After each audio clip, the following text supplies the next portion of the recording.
Pemirsa, tidak diberi uang, sekelompok preman mengamuk dan menyerang warung nasi dengan menembakkan petasan. Pemilik warung panik berlarian keluar. Korban mengalami luka saat melindungi anaknya.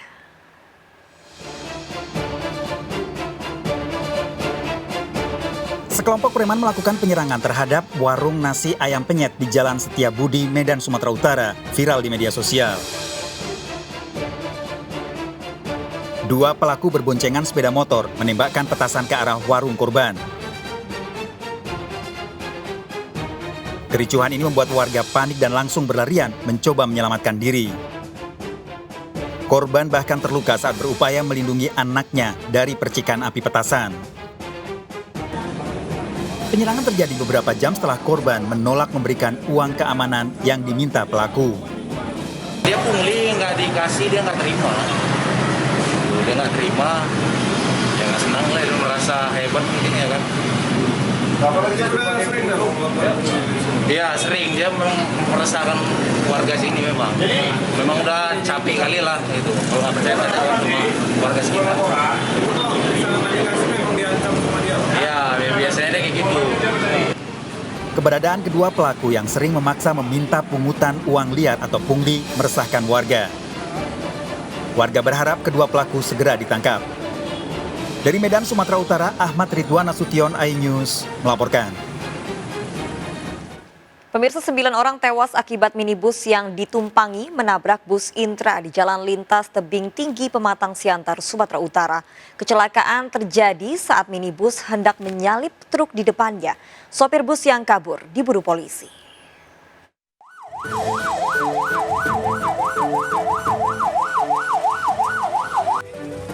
Warga Naga Kesiangan, Tebing Tinggi, Sumatera Utara dikejutkan dengan kecelakaan minibus dan sebuah bus yang mengakibatkan 9 korban tewas di Jalan Lintas Tebing Tinggi, Pematang Siantar.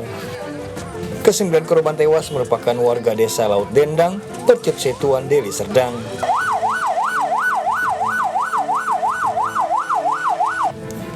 Awalnya bus Intra melaju dari arah Medan menuju Tebing Tinggi.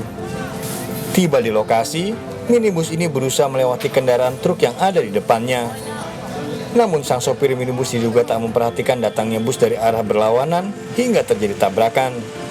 Pokoknya mobil ini tadi mau motong gitu kan, cuman udah nggak dapet, dia buang ke kanan. Mobil apa jadi kak? Iya. Oh kanan. Ya udah tertabrak gitu aja lah, udah nggak ngerti lagi bang. Betul tadi kak ya? Kejadian ini membuat minibus hancur, sementara bagian depan bus rusak parah.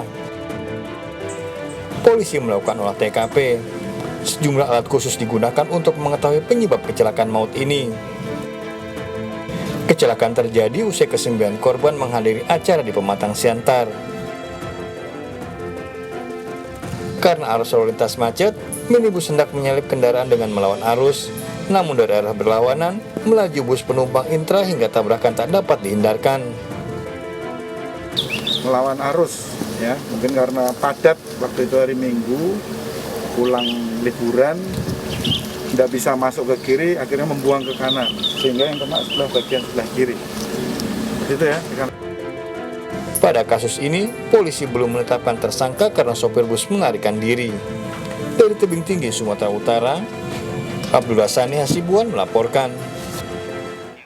9 korban tewas akibat kecelakaan maut di Pematang Siantar merupakan rombongan remaja masjid.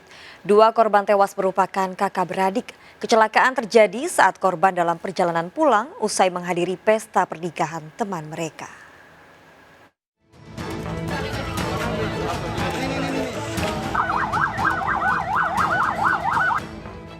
Duka menyelimuti keluarga saat 9 jenazah korban kecelakaan maut di Jalan Lintas Tebing Tinggi Pematang Siantar disemayamkan di rumah duka di Desa Laut Dendang, Deli Serdang, Sumatera Utara. Usai disalatkan, 9 jenazah langsung dimakamkan di pekuburan Muslim Kamboja, Desa Laut Dendang.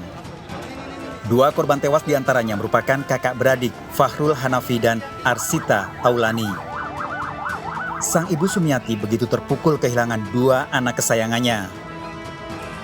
9 korban merupakan rombongan pengurus dan anggota Badan Komunikasi Pemuda Remaja Masjid Indonesia Desa Laut Dendang, terdiri dari 3 remaja laki-laki dan 6 perempuan yang masih memiliki hubungan kerabat. Kecelakaan maut terjadi saat korban dalam perjalanan pulang usai menghadiri pesta pernikahan pengelola Masjid Al-Iman di Pematang Siantar. Dalam rangka resepsi pernikahan, kebetulan acaranya di Siantar.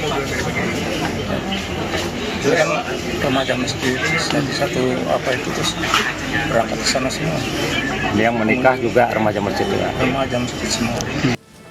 Penyebab pasti kecelakaan masih diselidiki polisi. Dari Medan, Sumatera Utara, Ahmad Ridwan Nasution, iNews melaporkan. Pemirsa, sesosok mayat wanita ditemukan di kali bawah jembatan Lodan Ancol, Pademangan, Jakarta Utara. Saat ditemukan, korban mengenakan pakaian motif batik yang sudah sobek.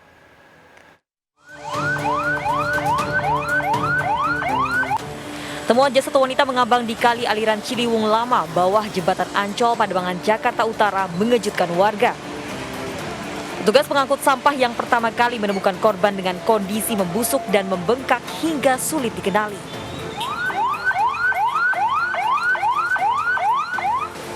Diduga jasad terseret arus sungai lebih dari 1 minggu. Identitas korban tak ditemukan. Namun baju motif batik yang melekat di tubuhnya diharapkan bisa menjadi petunjuk. Perempuan sih, jenisnya perempuan, sekitaran umur 30-an lah, 30-an ke bawah.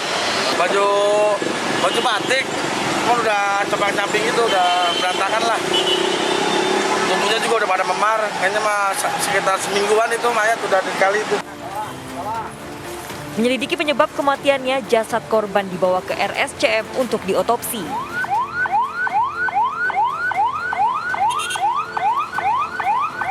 Dari Jakarta, Vendra Kurniawan, iNews melaporkan.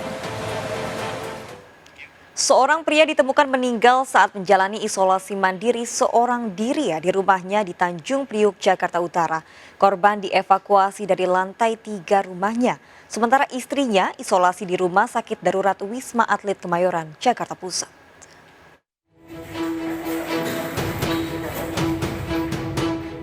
Menggunakan APD lengkap, tim pemulasaran Posko Monas langsung mengevakuasi seorang pria parubaya yang ditemukan meninggal dunia di dalam rumah mewah di kawasan Sunter, Tanjung Priuk, Jakarta Utara. Korban meninggal dunia saat tengah menjalani isolasi mandiri di rumah setelah dinyatakan positif COVID-19. Upaya evakuasi jasad korban tidak berjalan dengan mudah lantaran korban berada di lantai 3 rumah yang ia tempati. Sebelumnya korban yang berusia 66 tahun dan istrinya dinyatakan positif COVID-19 setelah menjalani uji swab di puskesmas setempat. Sang istri dilarikan ke Rumah Sakit Darurat Wisma Atlet Kemayoran untuk menjalani perawatan, sedangkan korban memilih menjalani isolasi mandiri di rumah dengan hanya diurus seorang asisten rumah tangga. Korban baru diketahui meninggal dunia usai sopir korban yang curiga lantaran panggilan telepon tak kunjung direspon. Kondisi jenazah berada di lantai 3. Jadi tim pemeriksaan jenazah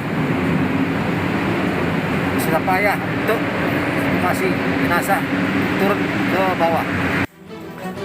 Jasad korban kemudian dimasukkan ke dalam peti jenazah dan langsung dibawa ke TPU Bambu Apus, Jakarta Timur untuk dimakamkan. Peristiwa ini menjadi pengingat agar pasien COVID-19 lanjut usia mendapatkan perawatan secara intensif jika dinyatakan positif COVID-19.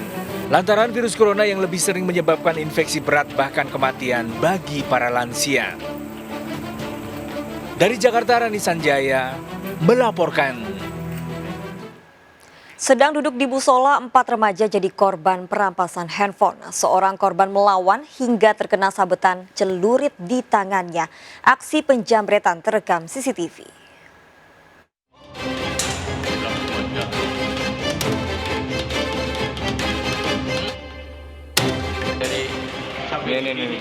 Satu dari 4 pelaku perampasan handphone ini turun dari motor dan langsung mengancam 4 remaja yang sedang duduk santai di depan musola Jalan Kiai Haji Basir, Pondok Kacang Barat, Tangerang Selatan.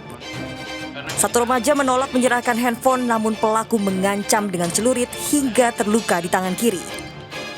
Seluruh korban tak berkutik, hanya bisa pasrah menyerahkan handphonenya, apalagi kondisi sepi membuat komplotan ini leluasa beraksi. 2 handphone digasak pelaku. Langsung loncat dari motor, terus langsung ngeluarin celurit. Diam, jangan gerak, diam, jangan berisik. Dia jangan bang, kayak gitu. Teman saya pada lari satu orang. Sedangkan yang satu itu tarik-tarikan nama itu pelaku, terus pelakunya cocok sama celurit sini, akhirnya dilepas. Kalau nggak dilepas, tarik tangannya. Warga berharap pelaku segera ditangkap. Dari Tangerang Selatan, Nunung Purnomo, iNews melaporkan.